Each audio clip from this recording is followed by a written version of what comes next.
Eelmises saates rääkisime sellest, kuidas Johan Pitka kutsuti Eestisse tagasi ja kuidas ta liitus vapsidega. Rääkisime Artur Sirkist, noorest terasest mehest, kes ei ole veel oma poliitilisi eesmärke saavutanud.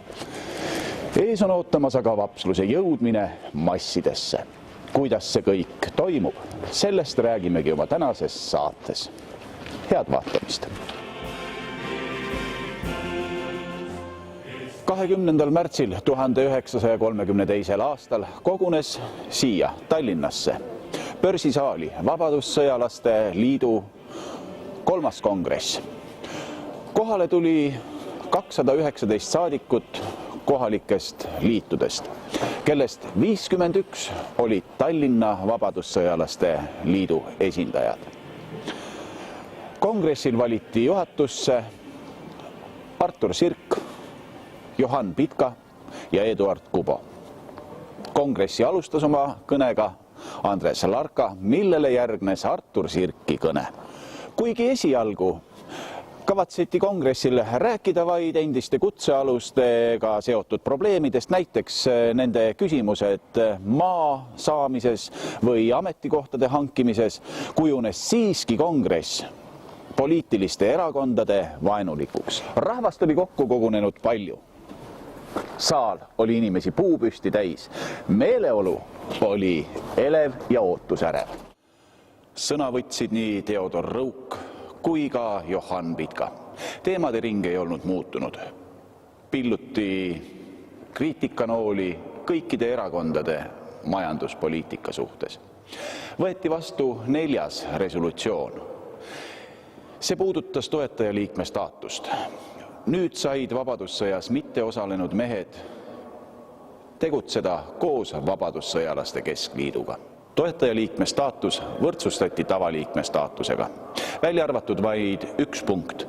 Nimelt, Vabadussõjalaste Keskliidu toetajaliige ei saanud kandideerida Vabadussõjalaste Keskliidu juhatusse, kuhu endiselt said kandideerida vaid Vabadussõjas võidelnud mehed. Nüüd siis oli organisatsioon avatud ja sellega said liituda inimesed, kellele sümpatiseerisid Vabadussõjalaste vaated. See otsus andis tõuke Vabadussõjalaste Keskliidu muutumisel massiorganisatsiooniks. Sugugi ei sümpatiseerinud selline asi aga Johan Pitkale, kes samal aastal veel Vabadussõjalaste Keskliidust lahkus. Mis siis ikkagi juhtus?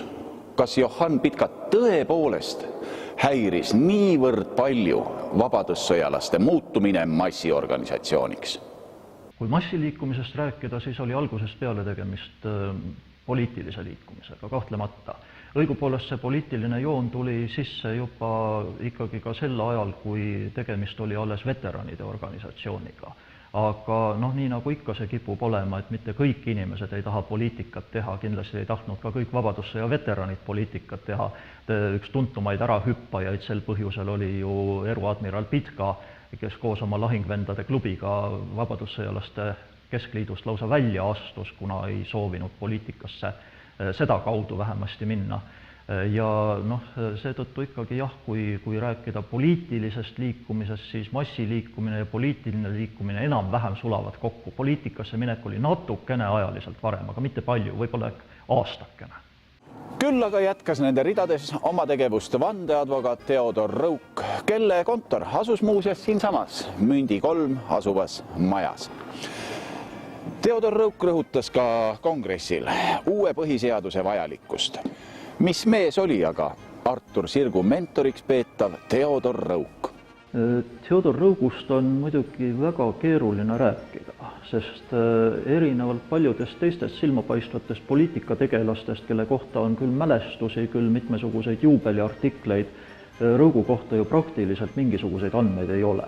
Üldkäsitlustes ja ka ajaloo uurimustes ja ka memuaarides nimetatakse tema nime küll tihtipeale. Aga asi sellega piirdubki. Ta on ühesõnaga selline, ütleme siis 3.-4. garnituuri tegelane, kes ei olnud piisavalt tähelepanuväärne, et temast pikemalt kirjutada. Nii et vähemasti mina jään küll vastuse täiesti võlgu, ma ei oska öelda, mis inimene oli Theodor Rõuk. Millised olid tema isiklikud tõekspidamised, kuidas ta käitus kas või seltskonnas, ilmselt kenasti, sest vastasel juhul teda ei oleks seltskonda kutsutud. Aga midagi rohkemat ei ole üldse teada. Mida teatakse Theodor Rõuki kohta tema sünnikohas?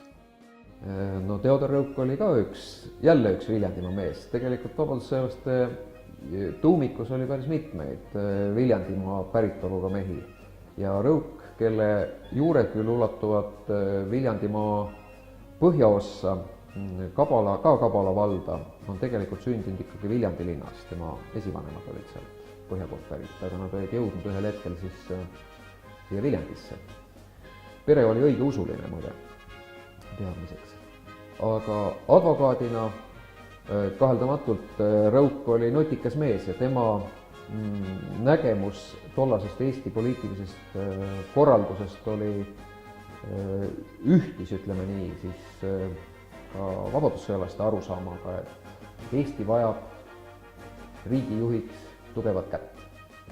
Kuna 20. alguses oli olnud selline äärmuslik lähenemine, et Eestis peaks kogu võimu juhtima Riigikogu ja sisuliselt puudus riigijuht ja ka valitsus oli nii-öelda Riigikogu selline ainult käepikendus, võiks nii öelda. Ja selle tõttu toimusid ka need valitsuste pidevad vahetused, et Riigikogu oli see, kes kogu aeg jagas, arutles ja koalitsioonide tekkides jälle mängis ümber valitsust, siis selle tõttu ka Theodor Rõuk oli see mees, kes pooldas seda nägemust, et Eesti vajab tegelikult presidenti ja tugevat kätt. Kuna see sobis vabadussõjalastele, siis oli nende ühine nägemus see ja Rõugu nii-öelda selline ideoloogiline lähenemine Eesti presidentaalsele võimule oli vägagi sobiv. Rõugu puhul muidugi see, et tema pääses hilisematest nii-öelda repressioonidest. No ikkagi advokaadina, juristina oli ta tark mees ja teadis, kus maane tohib minna mingite asjadega.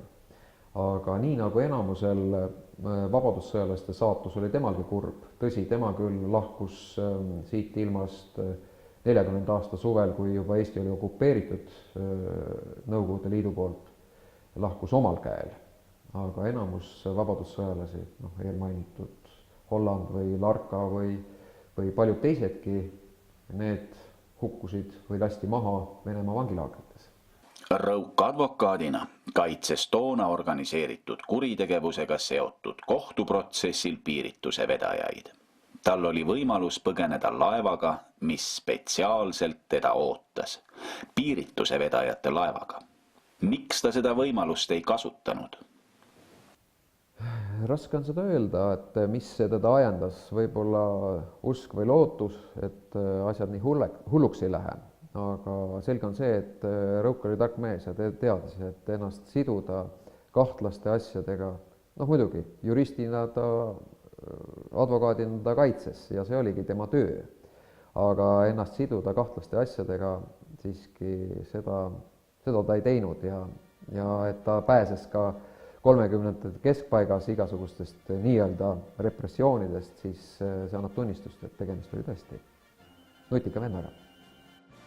Kui ettevaatlikud need mehed siiski olid? Sellepärast, et eks omamoodi julgust nõudis ka erakondade onupojapoliitika kritiseerimine.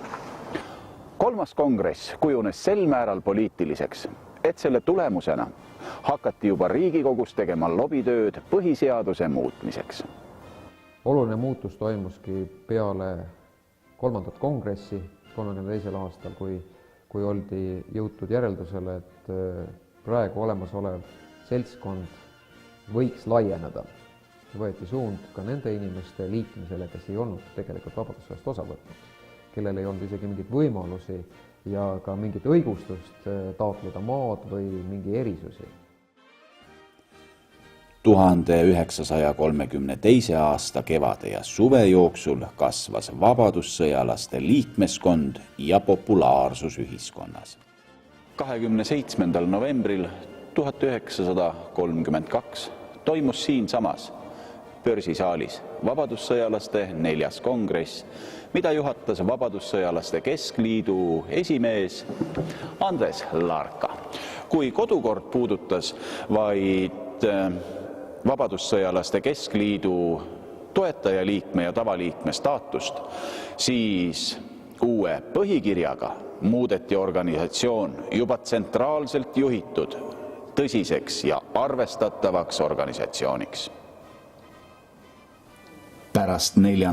kongressilt mandaadi saamist otsustati hakata uut põhiseaduse eelnõu välja töötama. Selle ettevõtmise vedajateks said Artur Sirk ning Theodor Rõuk. Selleks ajaks olid valmis eelnõu üldine kava potentsiaalsete muudatuste osas, kuid projekt polnud reaalselt tööle rakendatava eelnõuna vormistatud.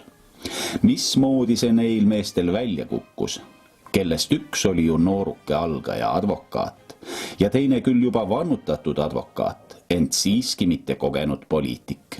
Ja kuidas sündis põhiseaduse muutmise idee? Ei ole üldse teada.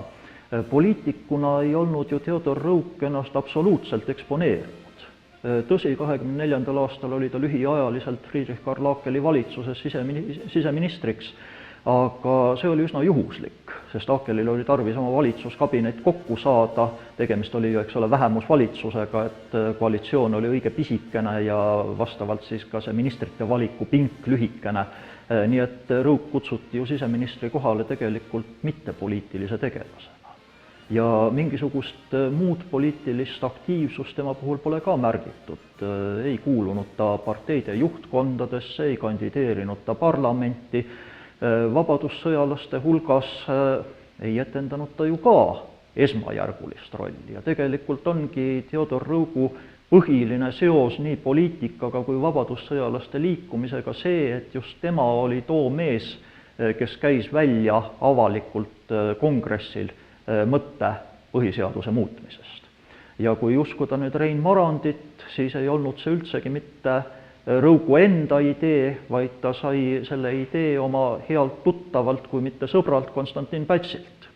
Konstantin Päts oli juba 1926. aastast peale rääkinud sellest, et põhiseadus on vigane, põhiseadus tuleb ära muuta, presidenti on tarvis Eestile ja samas ei olnud ka Päts tegelikult esimene.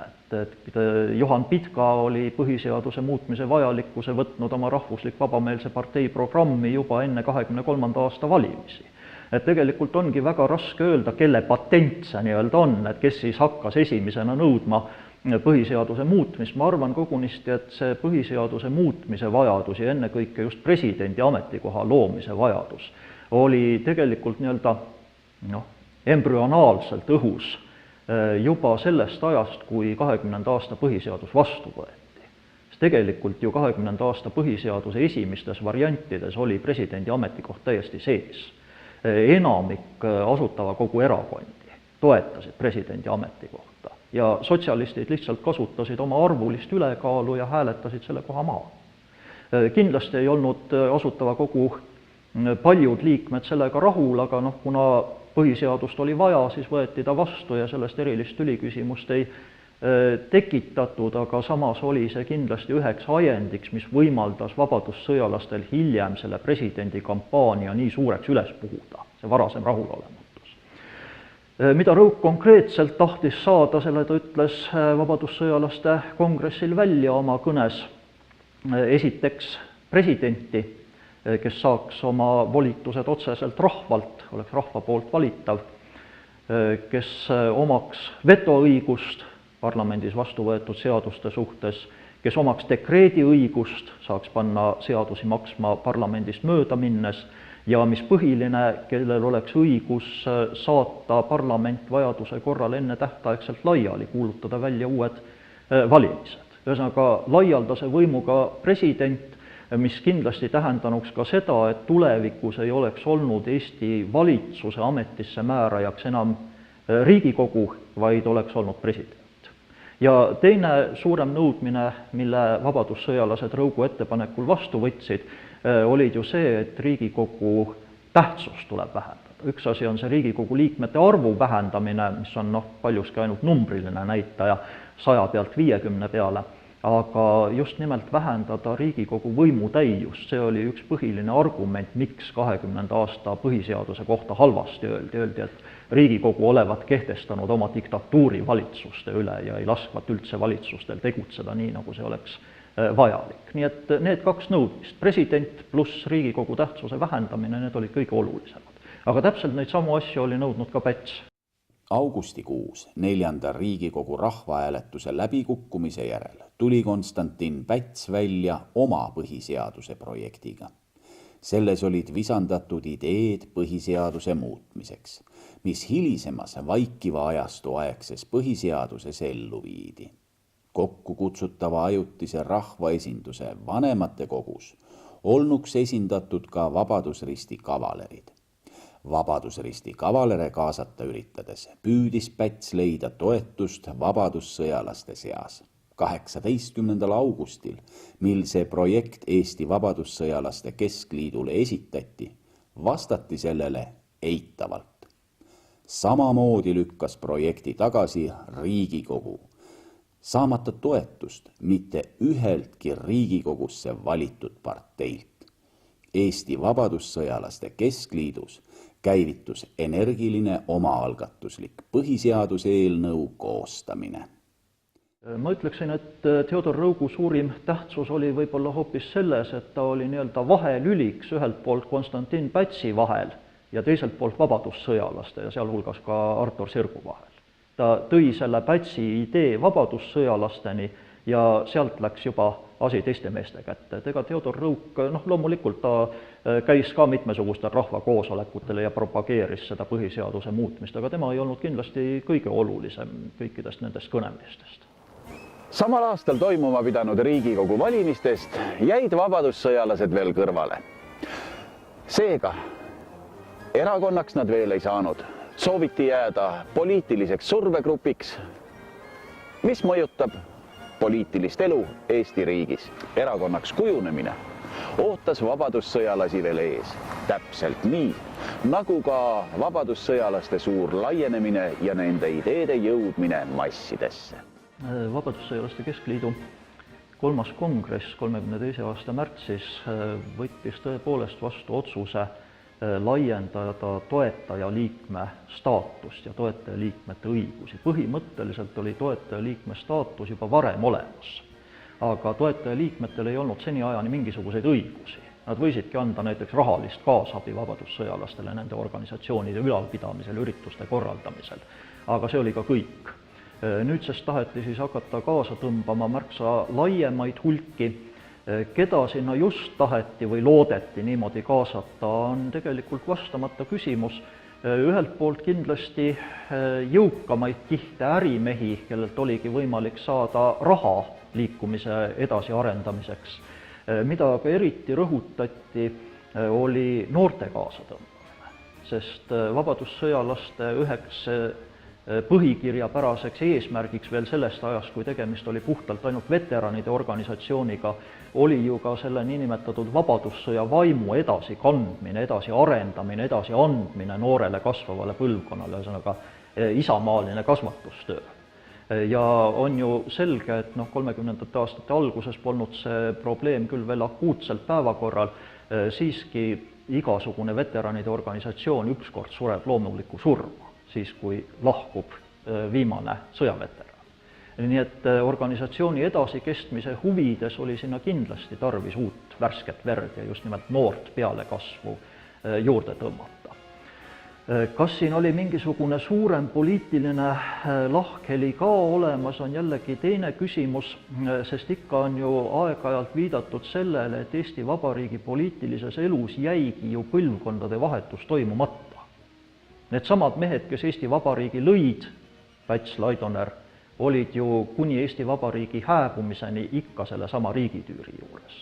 Ja tõepoolest nimetamisväärseid uusi nimesid, kes tõesti oleks tõusnud nüüd kõrgele ja olnud noored.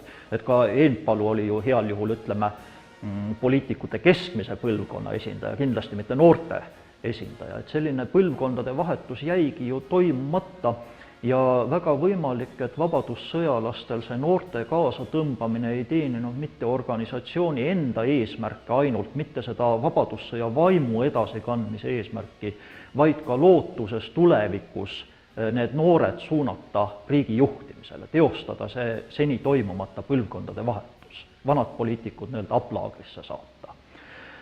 Kas ja kuivõrd seda teadvustati, on muidugi hoopis iseküsimus, sest vabadussõjalaste puhul tuleb ju üleüldse arvestada sellega, et tegemist oli ikkagi väga laialdase liikumisega ja kindlasti ei olnud kõik vabadussõjalaste organisatsioonidesse kuulunud inimesed kõikides küsimustes üksmeelel. Loomulikult oli erimeelsusi, pidigi olema. Ja kas kõik nägid asja just sel kujul, on kaunikesti kaheldav. Kes sinna tegelikult hakkasid tulema, on veel hoopis kolmas küsimus. Selles mõttes, et vabadussõjalased, kes kritiseerisid teravalt senist riigikorraldust, kritiseerisid seni võimul olnud erakondi, kritiseerisid võimul olnud poliitikuid, Riigikogu, valitsust, kõik selline terav kriitika ju muutis vabadussõjalased populaarseks ennekõike nendes kihtides, kes tundsid, et Eesti riik ei ole päris selline, nagu nemad seda tahaksid, kes olid kas või sellesama majanduskriisi hammasrataste vahele jäänud, pankrotistunud ärimehed, oma taludest ilma jäänud endised taluomanikud, töötuks jäänud töölised, koha kaotanud riigiametnikud, kooliõpetajad, kes iganes. Ja just nimelt selline rahulolematute inimeste hulk hakkas nähtavasti pärast seda toetajaliikme staatuse laiendamist vabadussõjalaste hulgas kasvama. Seega oli alanud hoopis teine hingamine ja võeti selge poliitiline suund. Aga millise hinnaga? See toetajaliikme staatuse muutumine ja masside kaasamine poliitikasse, just nimelt vabadussõjalaste organisatsioonidesse, oli ühelt poolt vabadussõjalusele loomulikult kasulik. Teisiti ei oleks nad kunagi sellist populaarsust saavutanud, nagu nad tegelikkuses saavutasid.